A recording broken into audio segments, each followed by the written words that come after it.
It was not until 2023 that I actually started reading books. Prior to that, I kind of hated reading books so much for an art student who would have so many literature texts to read.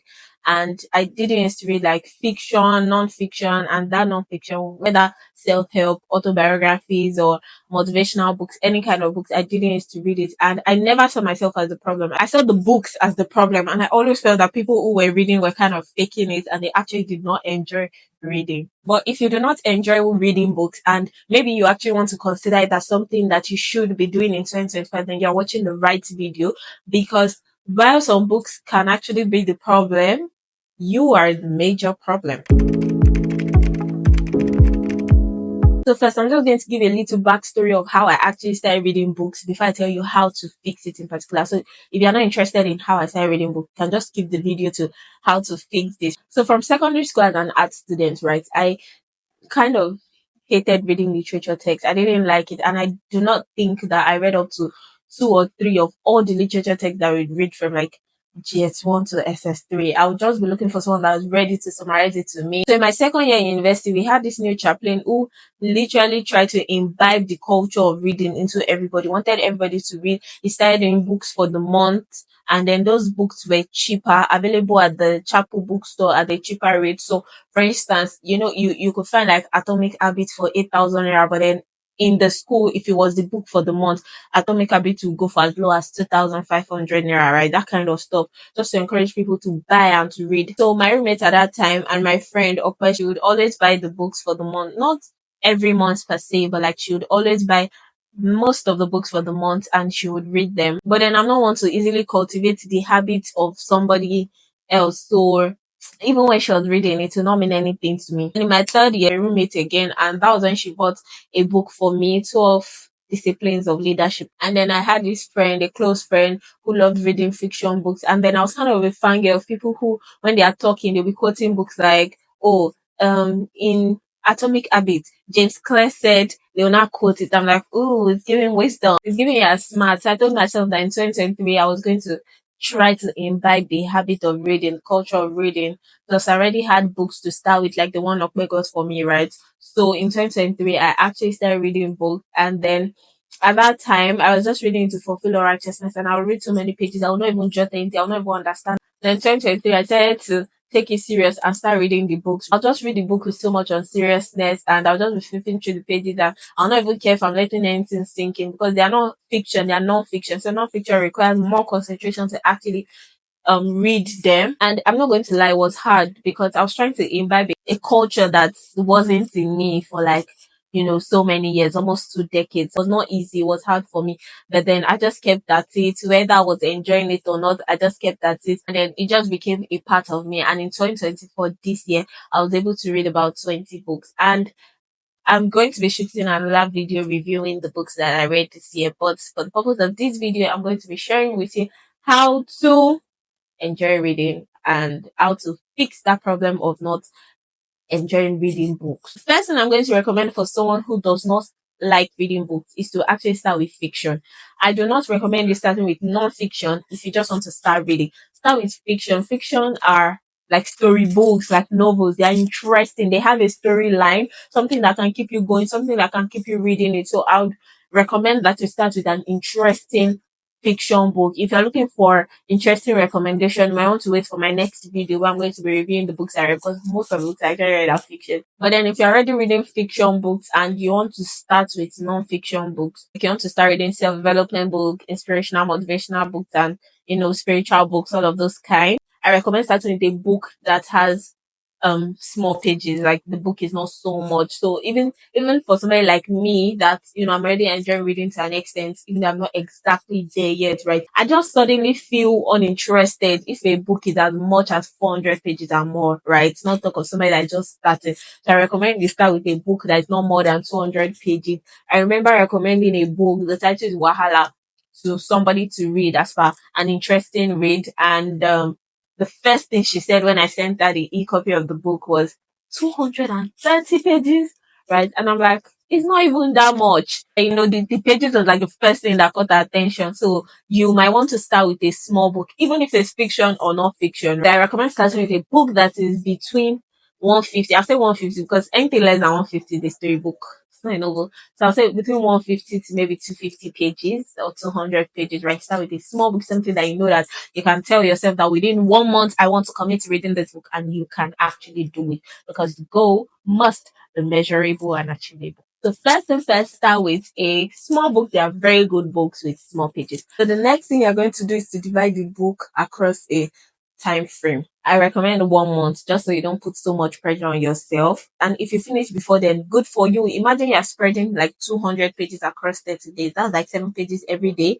Is probably not even up to a chapter or just about a chapter every day. And that is quite achievable. And you can even break that 7 pages for a day into two. Maybe in the morning you read 4 pages, in the afternoon you read 3 pages. I promise you it works like magic. The best thing I can recommend for you is to even put the reading directly before your schedule or after your schedule, I don't know. Just put it directly before after. So for me, it's like after I wake up, I brush, I pray, then I read the book for like the first 4 pages, the 7 pages, or any hour I want to do it, right? So put it directly after a routine so that you can be sure to stick to it, right? Because and it's best to put it in a routine that you know that you always do. So for instance, you always brush, put it after you're done brushing. You always pray, put it after you're done praying. Because if you put it after something that you maybe you don't go to the gym every time and then you put the reading after gymming. If you don't go to the gym that day, kind of disrupt it, that is chances are that you are not going to read that day, right? Or you're even going to forget, genuinely forget, right? Another thing you can do is to read it chapter by chapter. So it doesn't matter if chapter one is like 15 pages and chapter two is like 10 pages. You just come to reading it chapter by chapter. And you can also spread it to one chapter every 2 days. Like there are so many ways you can get this thing done if you really, really want to do it. If you really, really want, these are tips that I imbibed that worked for me as of last year, and even there were some that I had to stick to this year just to make sure that I actually completed the reading goal for the month. Like having a target really helps, especially if you're not in any book club. Joining book club, having an accountability partner is good, is nice, it's a good idea. But why I'm not going to mention it or dwell on it is that it's possible for you not to have this thing. So it's possible that you are interested in improving your reading habit for 2025, that's reading books, but then you don't have a person that shares that similar goal. So you cannot really have an accountability partner to be checking, oh, have you read for today or this, right? So I just say you make it a personal thing and go for it.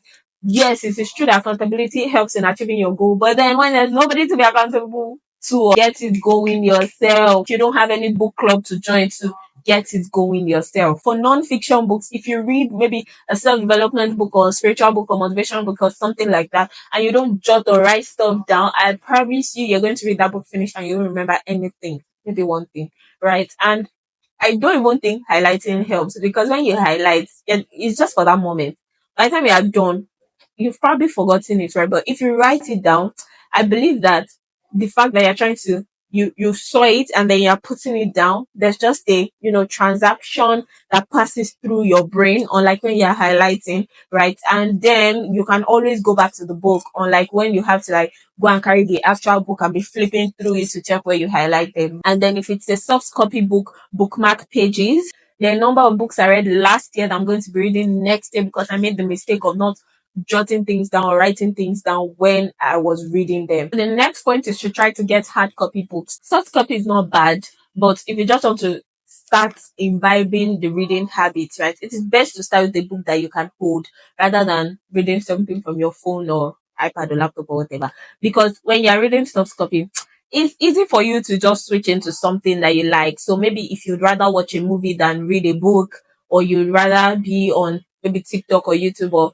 Instagram than reading a book, chances are that when you are reading the book, after like 2 or 3 pages, you just slide your phone to the app, right? And then you just stop reading. But then if you have the hard copy, you can just drop your phone or even use your phone to set the timer. Okay, I'm going to commit 2 hours to reading today, right? And then you can stick to that. So I always recommend hard copy. Hard copy just makes you feel like you're actually doing the real thing, like you are actually reading. I don't know how to explain it.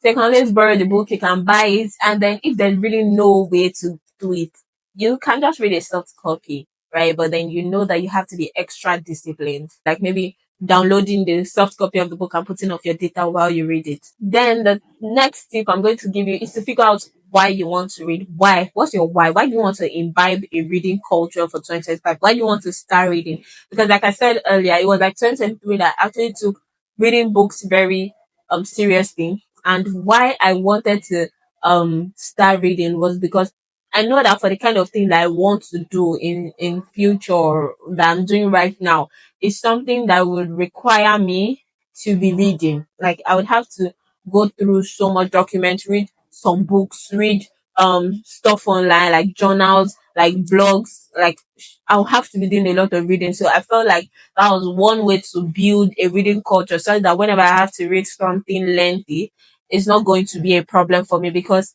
the only thing I used to read without issue is my academic notes, right?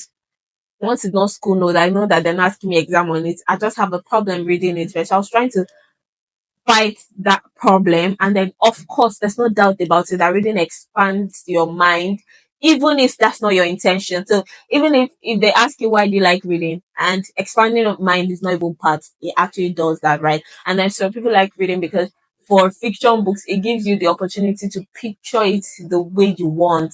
So when you're watching a movie, you're not picturing anything, you're seeing what you're hearing. But then when you're reading a book, you can picture it in your mind. Like when they say, oh, she's sitting on a couch, you can try to think of the couch as white, of the couch as blue, something like that. You want to be an author in the future. If you're going to write a book, you obviously have to have read books. Is it that your role model or your mentor reads a lot and they've recommended books for you to try reading? Is it that most of the people that you look up to, you admire, there are people who read books a lot and you want to start? Like any read, just have your why so that you can always lean back on it, right? So when you're already getting there, like, oh, first quarter of the year has passed in 2025, and you're already losing, the picture of your goal. You can easily remind yourself that this my nail that removed is so weird. You can easily remind yourself of the reason. And the final tip I'm going to give you is if you start reading a book and you don't like it, leave it. Don't force yourself. Sometimes you're not the problem, the book is the problem, right? If you're reading a book and you find it boring, drop it. I learned this thing like middle of this year. Yeah, and I'm so glad I learned it because when I'm reading a book and it's so boring, I'm like, oh yes, the me not liking reading is coming up again. And then I saw a tweet where somebody was talking about the point of the reason you are reading a book is either because you want to be entertained or you want to be educated. So books serve didactic purpose, either to entertain or to educate. If you feel like none of that is happening, you're not getting educated, maybe because you're reading a non-fiction book, you're not getting entertained, maybe because you're reading a fiction book, then drop the damn book. Pick another one. If you're not feeling it, pick another one. By the time you pick and drop three books, you're definitely going to find that one that will hit. And if you pick and drop like up to five books that you've not seen one, you already know that you're the problem, not the books. Right. So these are the tips that helped me to start reading last year and this year, and I've been consistent with it. I am sure, I believe that these tips are going to work for you too, and you stay consistent with it. So I'll see you in my next video. Until then, Merry Christmas and Happy New Year. Bye.